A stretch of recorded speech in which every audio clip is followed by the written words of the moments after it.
ये वर्णन करते हैं कि एकादशी व्रत को हरितोष व्रत कहते हैं। भगवान की प्रसन्नता के लिए, हरिजू की प्रसन्नता के लिए एकादशी व्रत रहा जाता है। अब एकादशी व्रत का नियम क्या है और कैसे एकादशी व्रत का फल मिलता है, कई बार चर्चा हुई। बहुत सुंदर तस्मात् शास्त्रम प्रमाणम थे, शास्त्र प्रमाण के अनुसार श्री सनातन मुनि बोल रहे हैं। वैष्णव सिद्धांत है कि कभी जिसमें मांस बना उस रसोई का भोजन न ग्रहण करे।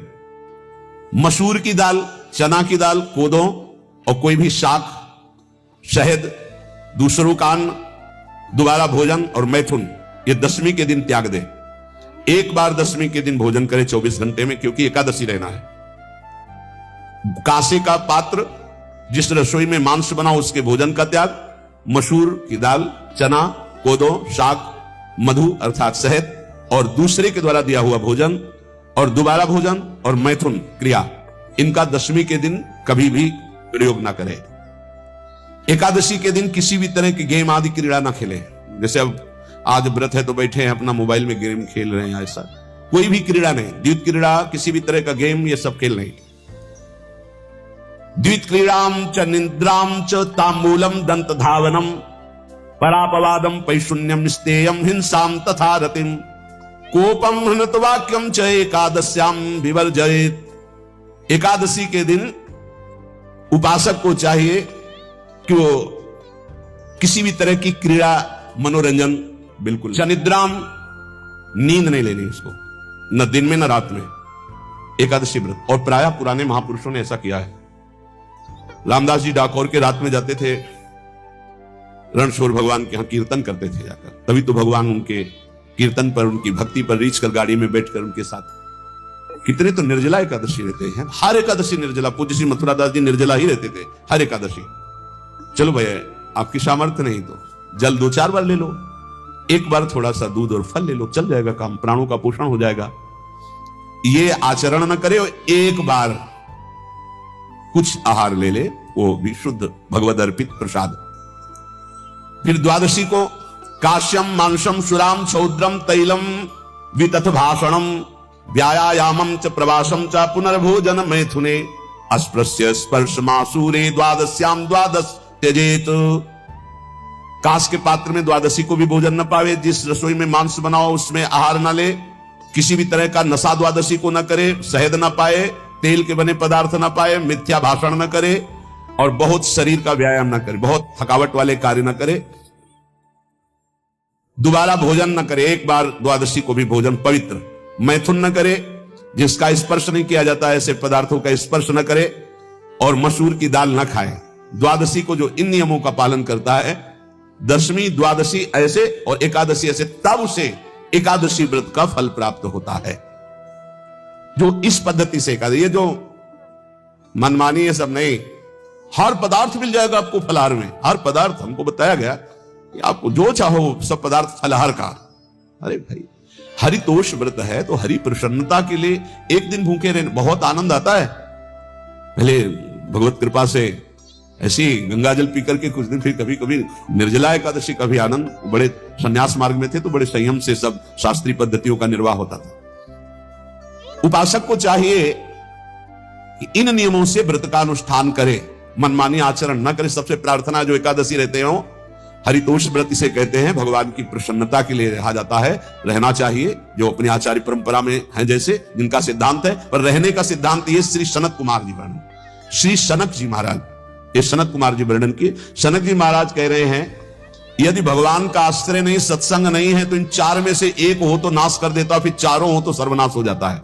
यौवनम धन संपत्ति प्रभुत्व विवेकता एकैपमप्यनर्थाय किमु यत्र चतुष्टयम। यदि सत्संग नहीं है, यदि भगवद आश्रय नहीं है, खूब धन हो, जवान अवस्था हो, बढ़िया पद मिला हो, प्रभुत्व चलता हो और अज्ञान हो, फिर क्या कहना है?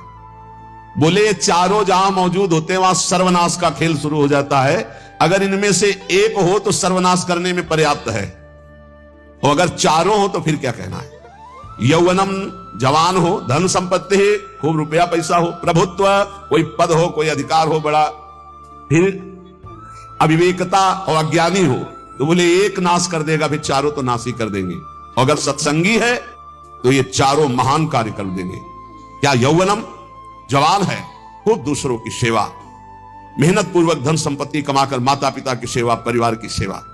हे, ये माता पिता हमारा वेद कहता है मातृ देवो भव, पितृ देवो भव, आचार्य देवो भव, अतिथि देवो भव, यान्य नवद्यानि कर्माणि तानि सेवितव्यानि नो इतराणि, यान्यस्माकः सुचरितानि तानि तोयोपास्यानि नो इतराणि, ये के चास्माच्छेयाः सुब्राह्मणाः तेषां त्वया स्नेनो प्रश्वसितव्यं, श्रद्धया देयम्, अश्रद्धया देयम्, श्रिया देयम्, ह्रिया देयम्, भिया देयम्, संविदा देयम्।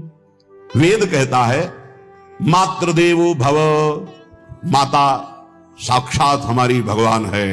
देव हरि को कहते हैं, केशव देव जैसे कहा हरि को कहते हैं, गोविंद देव। मातृदेव, माता भगवान है। हे धिक्कार है उन पुत्रों को जो अपने माता के द्वारा पोषित किए हुए शरीर से हाथ उठाते हैं अपने माता पिता के ऊपर। नरक में तुम्हारी जो दुर्दशा होगी भोगोगे। हमसे अपने बूढ़े माता पिता और गुरुजनों की सेवा करते, जीवन धन्य है। धिक्कार है उस पुत्र को, धिक्कार उस जवानी को, धिक्कार है उस धन को, धिक्कार उस बुद्धि को जिसको ये सब प्राप्त होने पर भी अपने बूढ़े माता पिता को दर दर के भटकने के लिए विवश कर देते हैं, जो अपने बूढ़े माता पिता को कष्ट देते हैं। जहां वेद कह रहा है मातृ देवो भव, पितृ देवो भव, आचार्य देवो भव, अतिथि देवो भव, 4 बातें कही। अतिथि देवो भव, अगर बिना परिचय के कोई आ गया, कह रहा भूखा हूं, भोजन पवा दो, भगवान पधारे हैं, हम कह रहे मत अंदर आने दो, गेट के बाहर पवा दो, तुम्हारा संशय पर उसे भूखा मत जाने दो। अतिथि देवो भव, जो निर्दोष कर्म करके अर्थ कमाकर अपने माता पिता गुरुजनों की सेवा करता है, उसी का जीवन धन है। पशुवत आचरण, मनुष्य शरीर प्राप्त करके राक्षस आचरण, राक्षसों की यही पहचान होती है। मां नहीं मातु पिता नहीं देवा, साधुन ते करवा वही सेवा। तुम्हारे जो पुण्य है ना सब भस्म हो जाएंगे, आप खिलवाड़ मत समझो। वो विरक्त है, भले तुम्हें नौजवान दिखाई दे रहा है, वो शरणागत है, जो आचार्य ने मंत्र दिया वही गुरु परंपरा से चला रहा है, वही मंत्र उसमें। आप उसको बोल रहे हमारे लिए कुर्सी डालो, पैंट शर्ट पहने हो, कुर्सी डाल।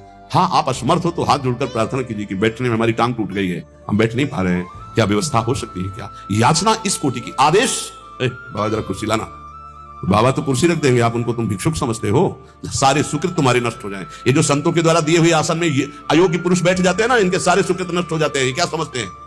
तुरंत आसन दिया जाता है किसी भी, आओ आसन को प्रणाम करके समेट कर रख दो। अगर आसन में बैठने की योग्यता, आसन में बैठने की योग्यता उसकी मानी जाती है जो सामने बैठा है, उस स्थिति का हो या उससे श्रेष्ठ हो।